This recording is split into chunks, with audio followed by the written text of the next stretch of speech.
4강 정리를 시작하겠습니다. 문학개념어 4강은 문학의 갈래와 미적 범주인데, 자, 용어와 관련된 파트가 될 거예요. 그래서 이런 단어가 나왔을 때는 어떻게 연결해서 답을 확신을 갖고 골라 가셔야 되는지를 보겠습니다. 자, 문학작품의 갈래, 네 개의 갈래로 나눈다면 서정갈래, 서사갈래, 희곡 극갈래, 수필 교술갈래 이렇게 있습니다. 서정갈래의 정자가 정서죠. 서정을 거꾸로 하면 정서라고 그랬어. 그래서 정서인데 그 정서를 어떤 단어로 함축시키는 거야. 운율이 제시되고 있고 화자는 시인일 가능성도 있고 그렇지 않을 가능성도 있다. 그치? 여기다가 이렇게 요거 표시 좀 해보자. 이게 원칙이고 그치? 그 다음에 같은 경우가 예외적으로 있다. 요거 정리 좀 다시 해볼게요. 그 다음에 소설은 서사갈래인데 자 여기서 중요한 건 허구성이라는 거죠. 진짜 있었던 일이 아닌 거예요. 그리고 가상의 서술자가 등장해서 telling, 이야기를 해주거나 showing, 보여주는 건데 이야기를 해준다는 거는 직접적으로 제시해주는 거야. 직접 제시.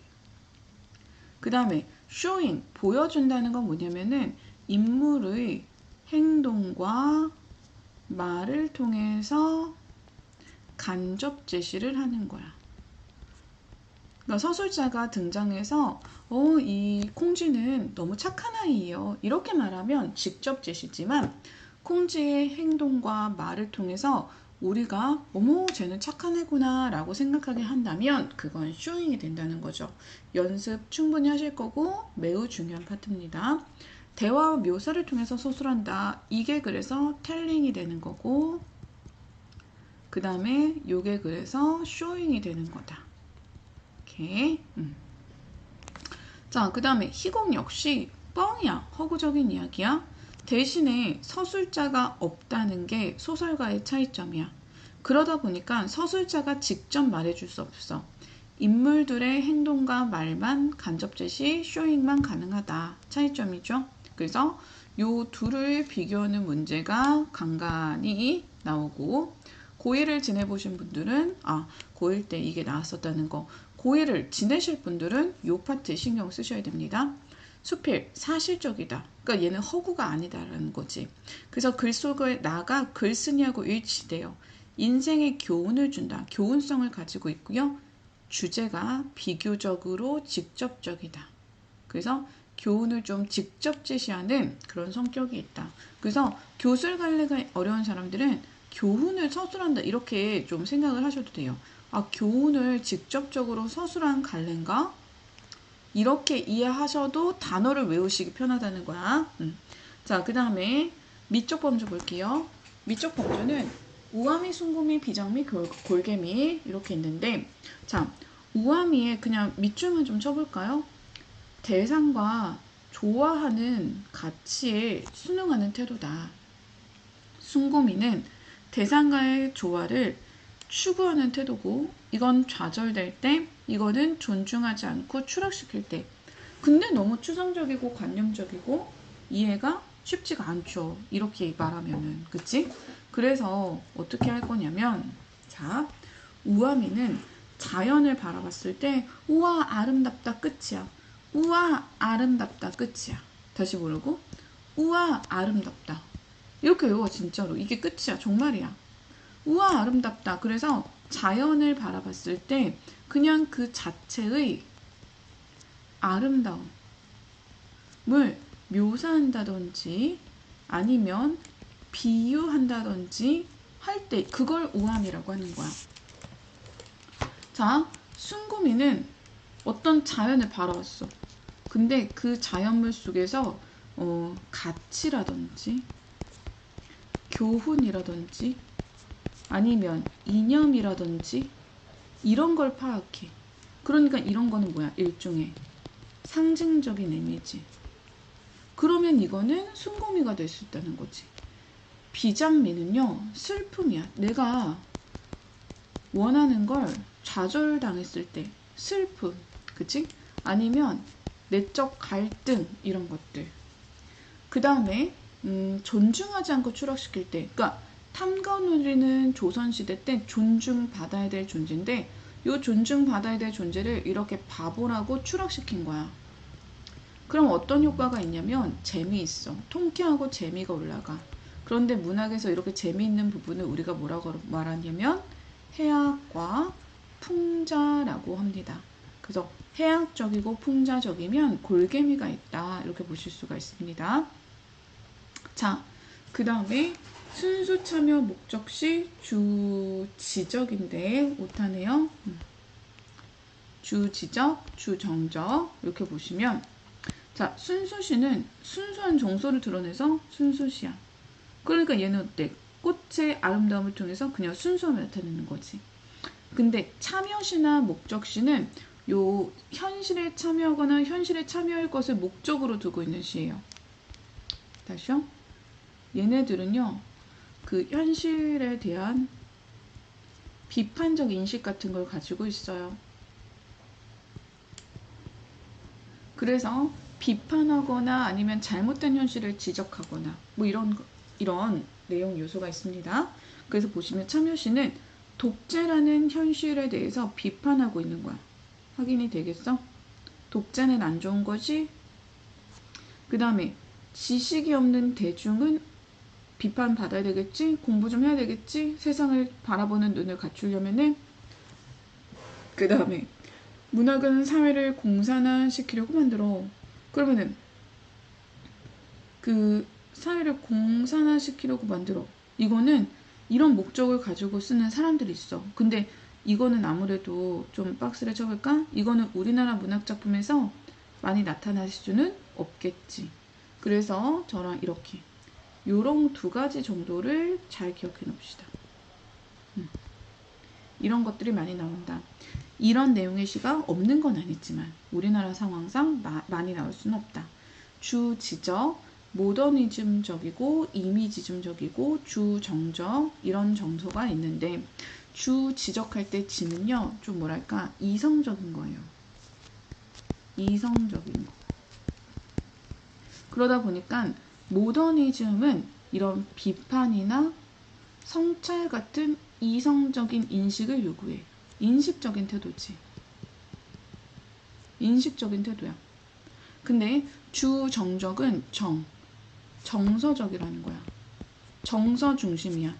그러니까 시문학파나 자연친화나 유미주의, 탐미적 이런 애들은 나 모란 애 좋아해. 뭐뭐 하고 싶어. 되게 정서적이라는 거야. 그러면은 봐봐요. 이런 게 낯선 거야. 선생님 시는 서정갈래니까 원래 정서적인 거 아닌가요? 네 맞아요. 근데 시 서정갈래 중에서도 세상을 주지적으로 이성적인 측면으로 바라보는 서정갈래가 있다는 거야. 그래서 이렇게 보시면 여러분 필기 상태가 저처럼 뭔가 뚜렷하게 중요한 게 강조되어 있으셔야 됩니다.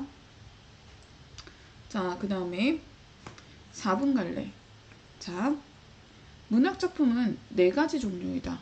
그러면 요 4가지 종류라고 표시를 해놓고 4가지 종류를 머릿속에 처음부터 암기하는 건 학생들의 입장에서 쉽지가 않더라고. 그래서 이 4가지 종류를 첫 번째 기준 어떻게 나눌 거냐면 사실, 오할, 허구 이렇게 나눌 거야. 그래서 서정갈래, 서사갈래, 극갈래는 허구지만 교술갈래만 사실이다. 진짜 있었던 일이라는 거야. 그럼 여기서 허구라는 것은 작가가 다 상상해서 만든 이야. 그치? 그래서 여기서 주목해야 되는 거는 사실만 현실적이라는 것이 아니라 그러니까 작가가 상상한 이야기도 현실적이라는 거야. 그럼 옆에다가 필기를 이렇게 놓자. 문학 시험지에서는 사실적이라는 말하고 현실적이라는 말하고 같은 말이 아닌 거지. 이해돼요? 진짜 있었던 일하고 현실적이라는 말하고는 다르다. 기억 좀 해주세요. 그죠? 같은 말이 아닙니다. 그죠? 그러니까 상상을 했다 하더라도 현실적일 수 있다는 거야. 그럼 이렇게 하나 더 해볼까? 상상인데 상상 속에는 현실적인 상상도 있고 뭐도 있겠어? 비현실적인 상상도 있을 수가 있겠지. 그치? 자, 그 다음에 모든 개념어는 반의 관계를 동반하여 이해해야 한다. 그러니까 이 말이 어떻게 다가올까? 얼마나 임팩트 있게 다가올까? 사실이라는 말이 주어졌어. 문학 개념어에. 그러면은 사실의 반대말은 거짓이 되는 거야. 허구. 이렇게 접근하는 거고. 현실이라는 말이 주어졌어. 그럼 현실의 반대는 뭐가 되는 거야? 비현실이 되는 거야. 그치? 그래서 헷갈리지 않게 하려면은 반의관계로 이해하자. 그걸 이제 연습할 거예요.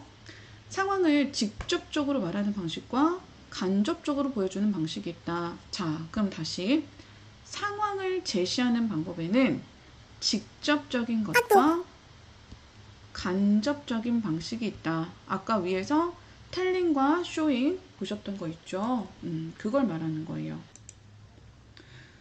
자, 그 다음에 소설갈래와 극갈래의 차이는 서술자가 텔링할 수 있지만 극갈래는 무대 위에서 보여줄 수만 있다. 그럼 봅시다. 위에 이항 대립 시켜놓은 거 보세요.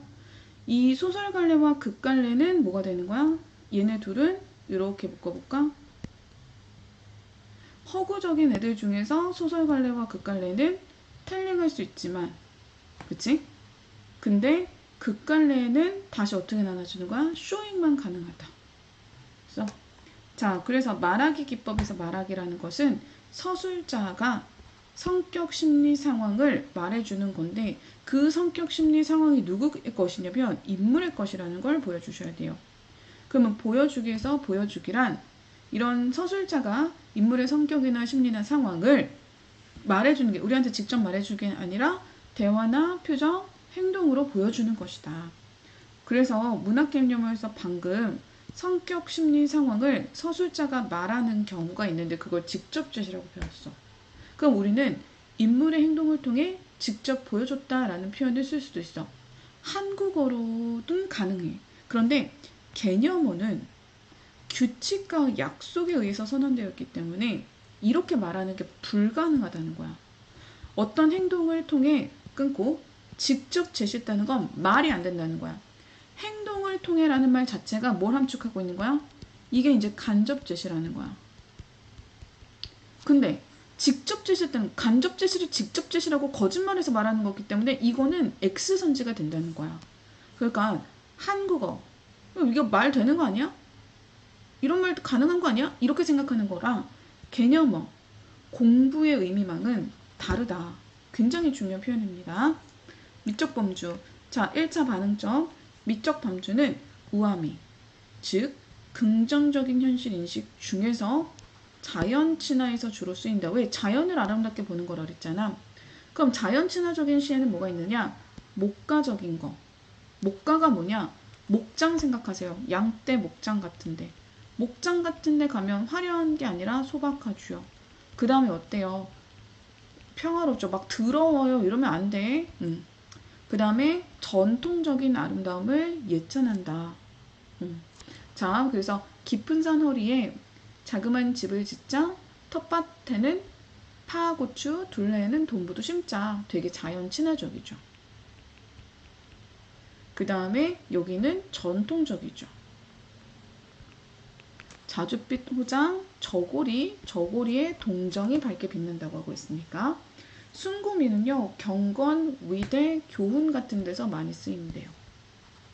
그래서 이타적인 삶이나 지조 있는 삶, 이타적이거나 강인한 태도, 그러니까 정말 교훈적인 요소 있잖아. 유교적이거나 아니면 되게 도덕적이거나 아니면 윤리적이거나 이렇게 교훈적인 얘기를 하면은 그러면 순금이다.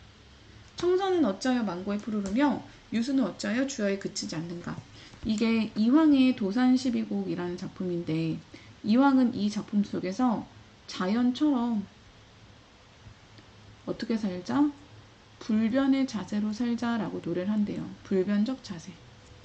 불변적이 무슨 뜻이야? 변하지 않는 자세라는 뜻이지. 그러니까 영원히 푸르르고 밤낮으로 그치지 않는 모습인 거야. 그치? 쌀랑쌀랑 소리도 나며 눈을 맞을 그 드물다는 굳고 정한 갈매나무를 생각하는 것이었다. 굳고 정한 갈매나무는 되게 고결한 정신을 나타내는 거야. 근데 얘들아, 이걸 지금 쓰면서 이걸 내가 어떻게 알아? 이런 자세 안 된다 그랬어? 이렇게 하나씩 하나씩 배우면서 채워가는 거야. 그리고 너무 유명한 거라서 되게 많이 나와요. 많이 만나실 수밖에 없는 거예요. 비장미는 슬픈 거니까 부정적 현실, 서러워졌다가 그런 포인트가 되겠지. 그 다음에 골개미는 비판적이거나 해학적인 시에서 주로 쓰인다. 그래서 나쁜 사람을 비판하는 거 풍자. 좋게 재미있게 하는 것을 해야. 이렇게 체크해 보실 수 있을 것 같고요. 자, 순수시와 목적시 개념 있는데 순수시와 목적시.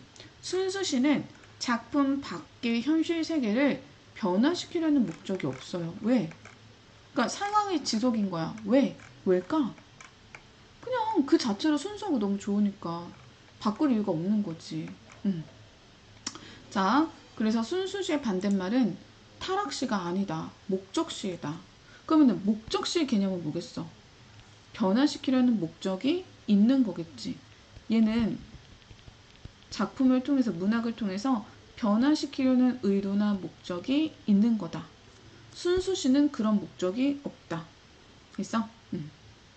자, 그래서 작가가 현실 세계를 변화시키려는 의도를 가지지 않고 어느 시대의 목적이 있었느냐에 따라서, 어느 시대의 목적이 있었느냐에 따라서 참여시, 계몽시 이걸 카프라고 읽어요. 카프.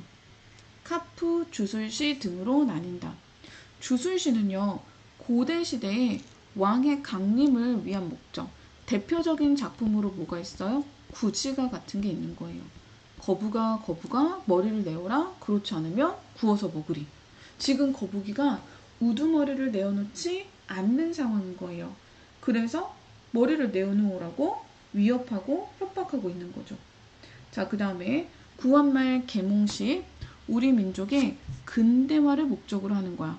그러니까 계몽시킨다는 거는 무지몽매한 민중을, 무지몽매한